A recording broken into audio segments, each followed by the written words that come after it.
Hello किसान भाइयों। मैं हूं आपका मछली वाला भैया उन्मेष टहरिया फिशरीज ग्रेजुएट एंटरप्रेन्योर और आप देख रहे हैं ऑस्कर फिशरीज। किसान भाइयों, अगर आप अपने तालाब में रोहू मछली का पालन करना चाहते हैं तो आज मैं इस वीडियो में आपको बताने वाला हूं कि रोहू मछली को पालन करने का साइंटिफिक तरीका क्या होता है। रोहू मछली दोस्तों फाइटोप्लैंक्टन को ज़्यादा खाती है। इस वजह से आप रोहू मछली को ऐसे तालाब में पालन करिए जहां पर प्राकृतिक भोजन की मात्रा बहुत ही अच्छी उपस्थित होनी चाहिए। दूसरी बात, रोहू मछली को आप कमर्शियल फीड खिलाइए, प्राकृतिक भोजन खिलाइए, लेकिन अगर आप इस मछली का जो स्टॉकिंग है वो फिंगरलिंग साइज का करेंगे तो इस मछली को मिनिमम 10 से 12 महीना 1 किलो साइज तक होने में लग ही जाती है। चाहे आप कमर्शियल फीड खिलाइए या फिर आप प्राकृतिक भोजन पर ही इस मछली का पालन करिए। तो कोशिश करिए कि रोहू मछली को आपको मिनिमम 10 महीने का समय देना ही पड़ेगा। तो अगर आप जल्दी मछली को बड़ा करना चाहते हैं तो आप कोशिश करिए कि बच्चे का साइज है दोस्तों वो 50 ग्राम तक होने चाहिए। 50 ग्राम के एडवांस फिंगरलिंग बच्चे अगर आप अपने तालाब में डालेंगे तो रोहू मछली 8 महीने में तैयार हो जाएगी। दूसरी बात, अगर आप रोहू मछली का पालन करना चाहते हैं तो मिनिमम आपका तालाब का कम से कम आधा एकड़ होने ही चाहिए। ठीक है, मैक्सिमम आप बात करें तो अगर 2.5 एकड़ तक का भी बड़ा सा तालाब है वहाँ पर भी आप रोहू मछली का पालन कर सकते हैं।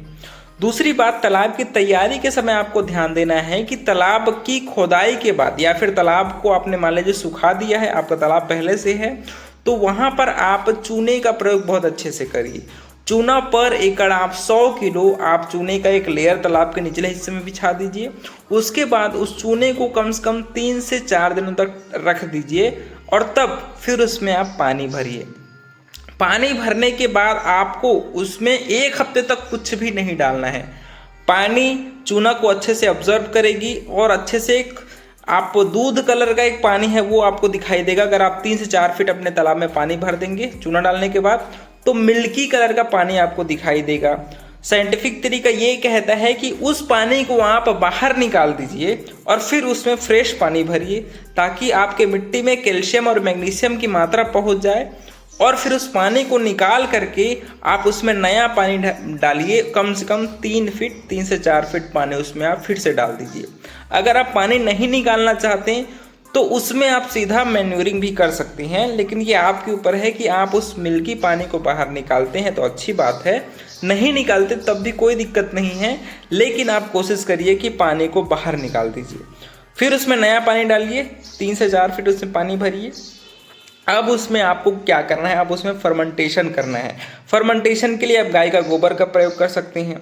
आप पोल्ट्री का जो लेयर मुर्गी का जो प्योर जो उसका बीट होता है उसका आप प्रयोग कर सकते हैं, या तो आप किसी भी जो पिग हो गया, बकरी हो गया, है ना, उनका जो गोबर होता है उसका आप प्रयोग कर सकते हैं। अगर आप गोबर डालना चाहते हैं दोस्तों तो उसको आपको पर एकड़ 800 किलो गोबर आपको तालाब में डालना है और उसको डालने से पहले आपको फर्मेंटेशन जरूर करना है, उसको सड़ाना है गोबर को।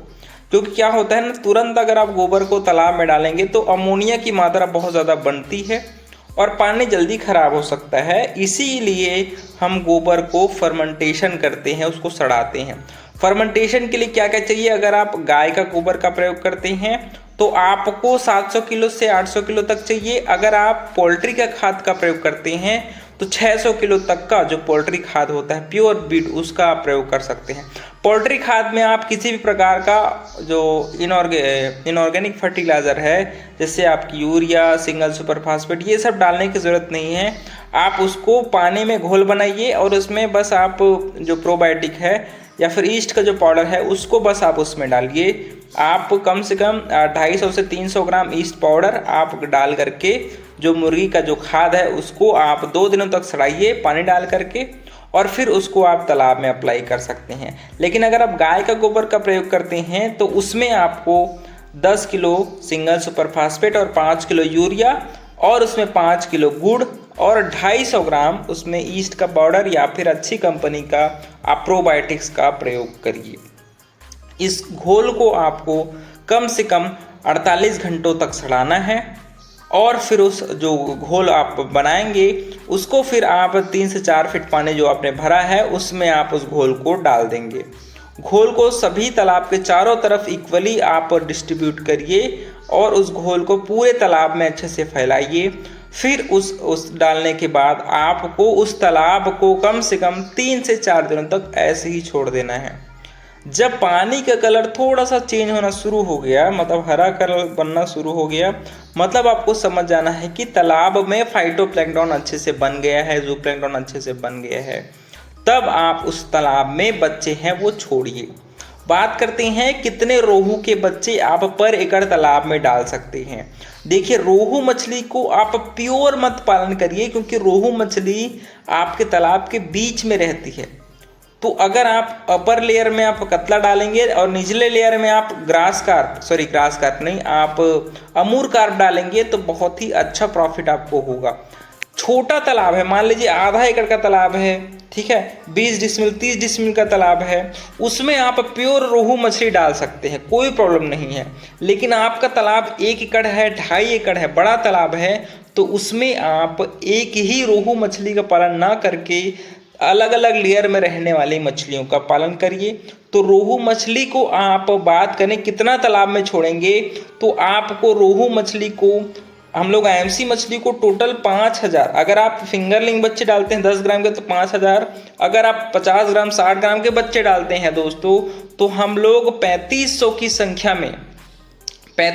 की संख्या में हम लोग पर एकड़ आईएमसी बच्चे छोड़ते हैं। अगर आप एडवांस फिंगरलिंग बच्चे तालाब में छोड़ते हो तब, अगर फिंगरलिंग बच्चे छोड़ते हैं तो पर एकड़ आपको 1500 की संख्या में 1500 से 2000 की संख्या में आप रोहू बच्चे छोड़ेंगे।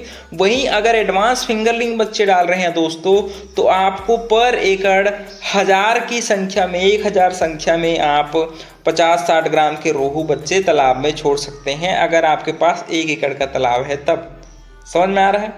वहीं अगर आप बहुत छोटे बच्चे छोड़ रहे हैं, नर्सरी पालन, तो पर एकड़ आप 10 लाख से 15 लाख बच्चे जो नर्सरी में पालन करते हैं वो आप रोहू बच्चे तालाब में अपने छोड़ सकते हैं।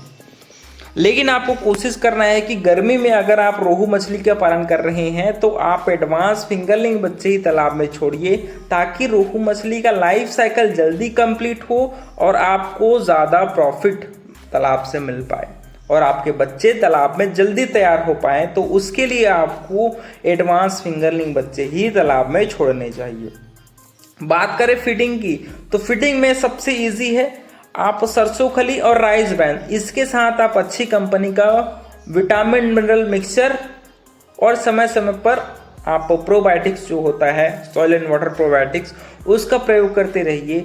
और आपको 10 से 12 दिनों में आपको एक बार फर्मेंटेशन जरूर करना है। फर्मेंटेशन मतलब फिर से आप ऑर्गेनिक और इनऑर्गेनिक फर्टिलाइजर को सड़ाइए। आपको 10 से 15 दिन में अगर आप कर रहे हैं तो 300 किलो गोबर में आप थोड़ी मात्रा में 5 किलो डीएपी, 5 किलो यूरिया और अच्छी कंपनी का प्रोबायोटिक्स या फिर ईस्ट पाउडर, उसको आपको 2 हफ्ते में मतलब 12 से 15 दिनों के बीच में एक बार ज़रूर आपको फर्मेंटेशन तालाब में करते रहना है। अगर आपके पास सरसों खली है, राइस ब्रान है, तो आप डेली मछली को खिला सकते हैं उसकी फीड चार्ट को फॉलो करके। स्टार्टिंग में आप उसको 3 से 5% के बॉडी वेट के हिसाब से खिलाइए, बस ज़्यादा आप फीड पर खर्चा ना ही करना चाहते तो फर्मेंटेशन है वो 10 दिनों में एक बार कर दीजिए। और कभी सरसों खली और राइस ब्रान है उसको आप तालाब में डालते रहिए, आपको कोई भी दिक्कतें नहीं आएंगी। वाटर पैरामीटर्स की ज़्यादा दिक्कत नहीं होती। गर्मी में क्या होता है, मछली जल्दी बड़ी होती है तो पानी की गहराई है वो 7 फीट आपको मेंटेन रखना है, ताकि अपर लेयर अगर गर्म भी है तो मछली नीचे जा करके अपने बॉडी के जो टेम्परेचर है उसको मेंटेन कर पाए। तो इस प्रकार से रोहू मछली को आप आसानी से पालन कर सकते हैं। आशा करता हूँ आपका वीडियो अच्छा लगा होगा। अगर वीडियो पसंद आया होगा तो वीडियो को लाइक ज़रूर करिए। ऑस्कर फिशरीज पर नए हैं तो चैनल को सब्सक्राइब करना बिल्कुल मत भूलिएगा। मिलता है अगले किसान भाई, तब तक के लिए बड़ों का सम्मान करिए, छोटों को प्यार करिए, खुद का ढेर सारा ख्याल रखिए। Thank you, thanks for watching.